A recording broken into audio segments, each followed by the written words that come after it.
अक्षय ऊर्जा या नवीकृत ऊर्जा का आज चारों ओर बोलबाला है, क्योंकि नवाचार या नव परिवर्तन के जरिए कम लागत के साथ भविष्य के लिए स्वच्छ ऊर्जा के वायदे को पूरा किया जा सकता है। जीवाश्म ईंधन का एक ऐसा विकल्प तैयार किया जा सकता है जो न सिर्फ दुनिया को एक बेहतर स्वरूप दे सकेगा बल्कि सतत भी होगा। और ऐसे ही नवीकृत ऊर्जा के एक स्रोत की चर्चा को आज हम लेके आपके सामने आए हैं।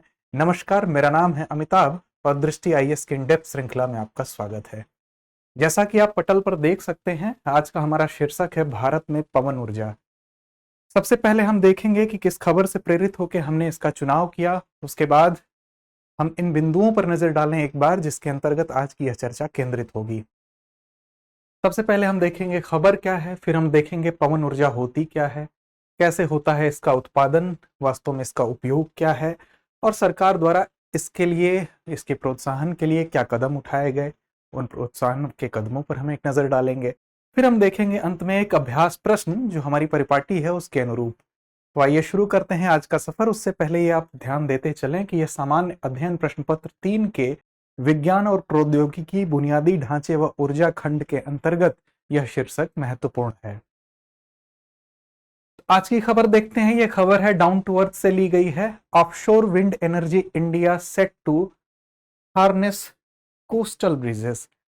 इंडिया ने कैसे कोस्टल ब्रीजेस में अपने इस पवन ऊर्जा के क्षेत्र में अपनी तैयारियों को पूर्ण किया है, उस पर हम नजर डालेंगे। तो इसी संदर्भ से प्रेरित होकर आज इसका चुनाव किया गया। पवन ऊर्जा क्या है, सबसे पहले हम ये समझें।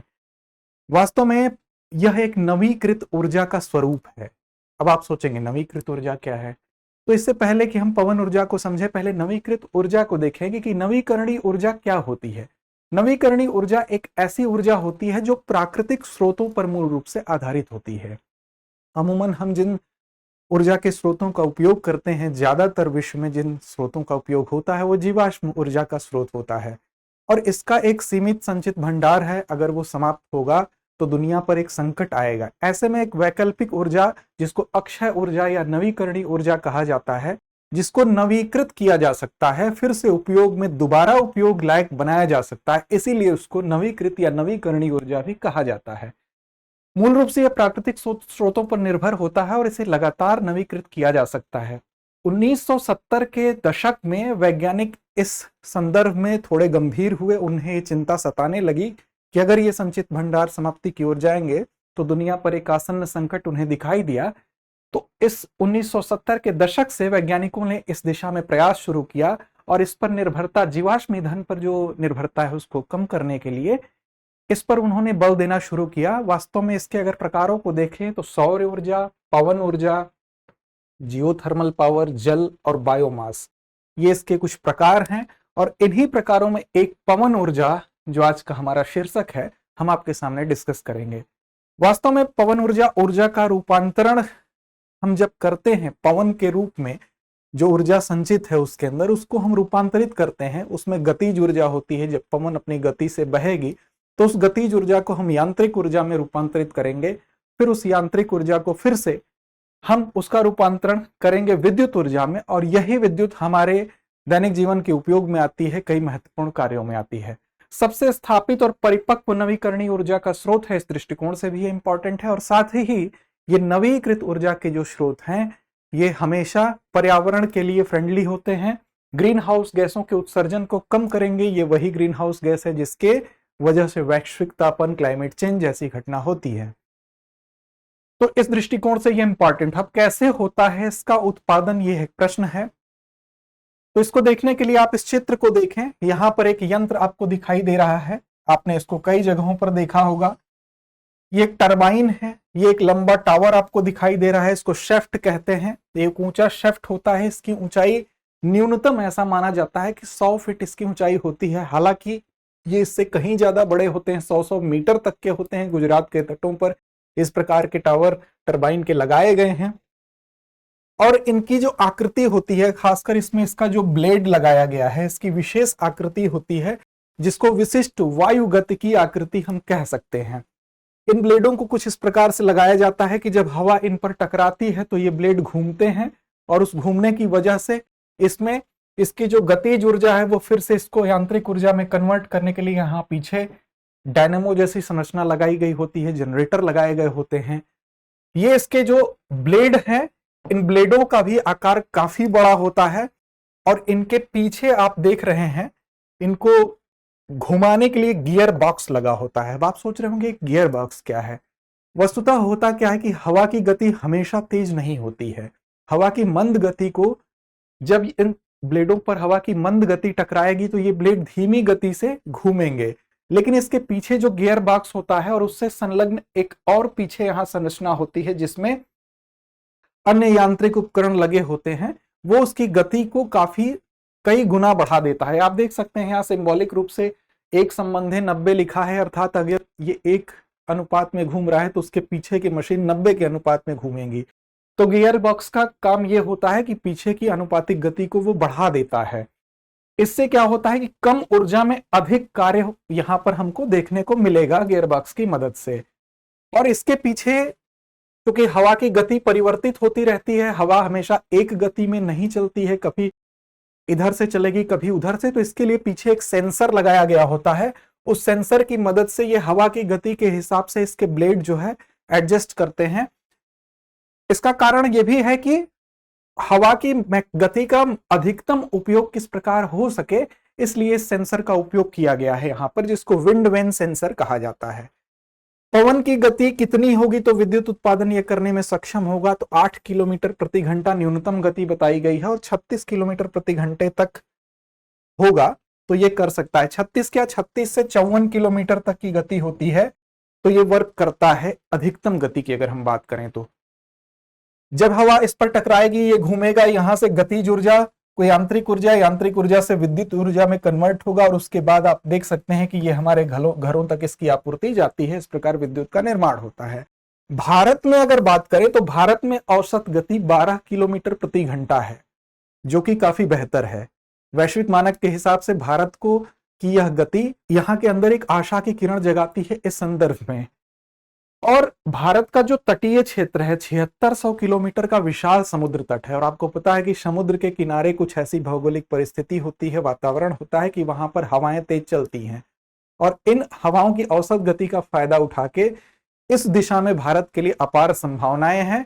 और आने वाला समय इसी नवीकृत ऊर्जा का समय है। जिसके पास ये नवीकृत ऊर्जा होगी उस देश के पास काफी संभावनाएं होंगी।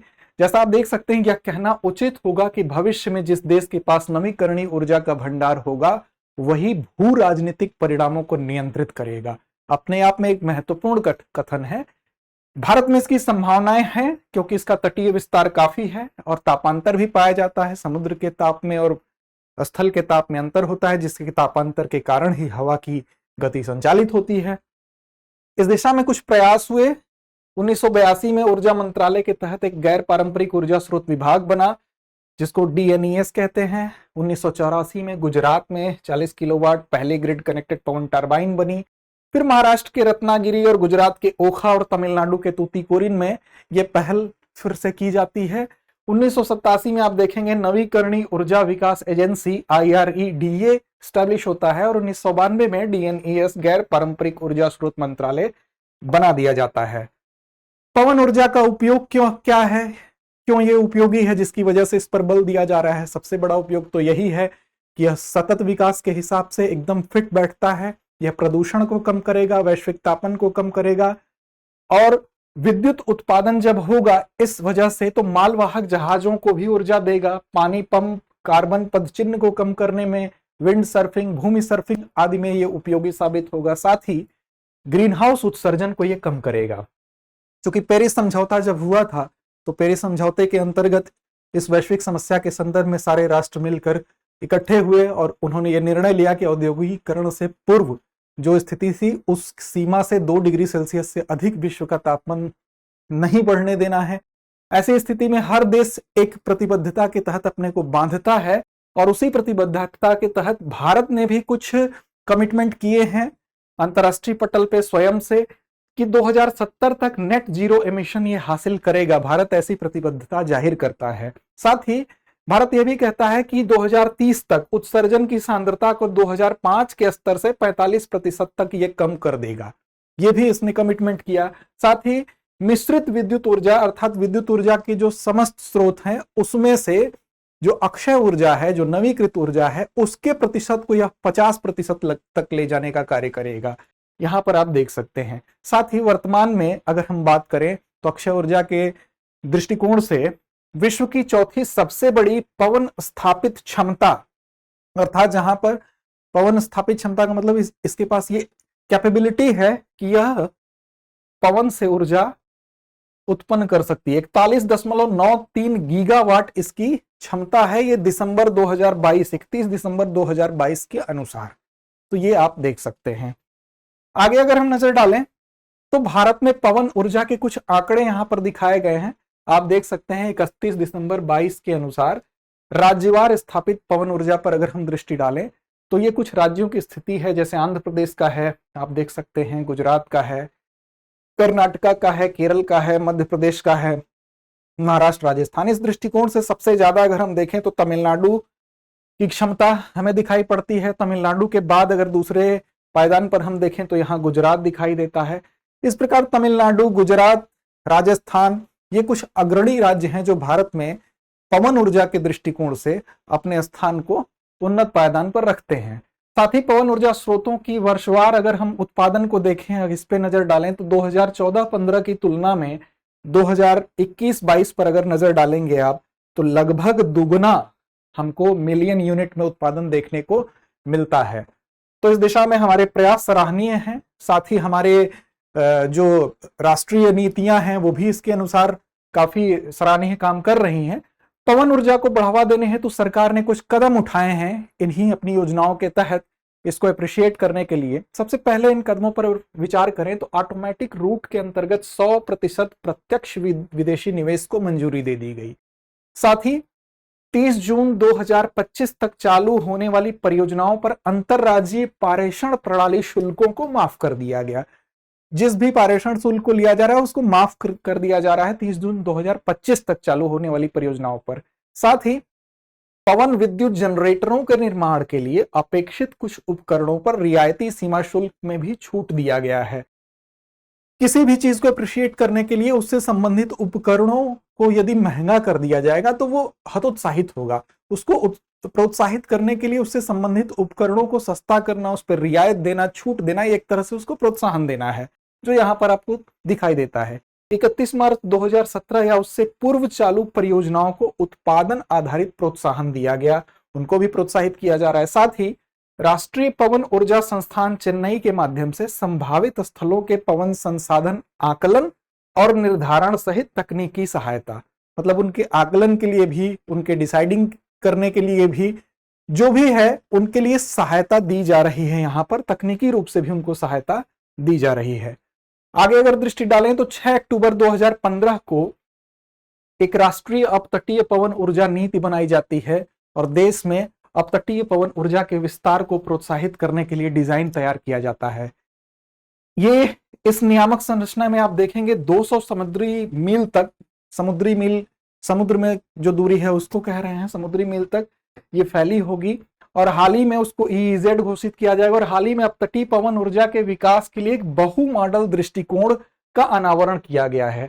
बहु मॉडल दृष्टिकोण को 3 श्रेणियों में बांटा गया है ABC के अंतर्गत, और अलग अलग श्रेणियों में अलग अलग उसमें हम निर्धारण करते हैं कि कैसे, किस दृष्टिकोण से कहां कहां कौन सी निविदा के तहत हम उसको प्रोत्साहित कर सकते हैं।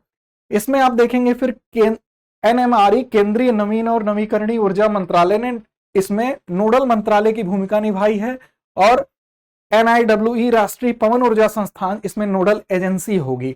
नोडल मंत्रालय अर्थात इससे संबंधित नीतियां जो बनाएगा वो मंत्रालय केंद्रीय नवीन और नवीकरणीय ऊर्जा मंत्रालय होगा, और जो एजेंसी जो इसका नियमन करेगी, जो इसका नियमन नहीं, जो इसकी देखभाल करेगी, इसकी प्रगति रिपोर्ट को देखेगी, वो नोडल एजेंसी जो होगी वो राष्ट्रीय पवन ऊर्जा संस्थान होगा। नवीन और नवीकरणीय ऊर्जा मंत्रालय द्वारा हाल ही में 15 जून 2023 को एक थीम के तहत, उस थीम का नाम है powering the future of India, इस थीम के साथ वैश्विक पवन दिवस मनाकर भी इसकी महत्ता को पुनः रेखांकित किया गया है। इस प्रकार आप देख सकते हैं कि ये ऊर्जा हमारे लिए कितनी उपयोगी है आने वाले भविष्य के लिए, एक सुनहरा भविष्य बनाने के लिए एक विकल्प है। तो इसको आप इस पर नजर डालें, इसको ध्यान से पढ़ें, आपकी परीक्षा के दृष्टिकोण से भी ये महत्वपूर्ण है। और अंत में परिपाटी के अनुसार एक अभ्यास प्रश्न, ये देखने के लिए कि आपने संदर्भ को कितने ठीक प्रकार से समझा। प्रश्न है, निम्न कथनों पर विचार करें। भारत 2030 तक मिश्रित ऊर्जा में 50% अक्षय ऊर्जा की भागीदारी करने हेतु प्रतिबद्ध है। दूसरा कथन है, 2030 तक अक्षय ऊर्जा की क्षमता 500 गीगावाट करने का लक्ष्य है। इनमें से कौन सा या कौन से कथन सत्य हैं? केवल एक, केवल दो, दोनों, उपयुक्त में से कोई नहीं। इस प्रश्न का जवाब आपको देना है कमेंट बॉक्स में।